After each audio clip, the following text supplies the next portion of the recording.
have Scarlet. So Scarlet is called green winged macaw.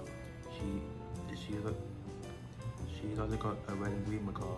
She has short beak, sagittarial feet, and long tail feathers. She lives high. She lives in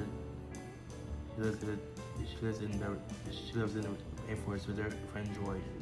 Joy Joy Joy is a blue and gold macaw. Her and Scarlet both her and Scarlet love to they love to fly and search for food, so they are food for such like seeds and nuts and fruit. They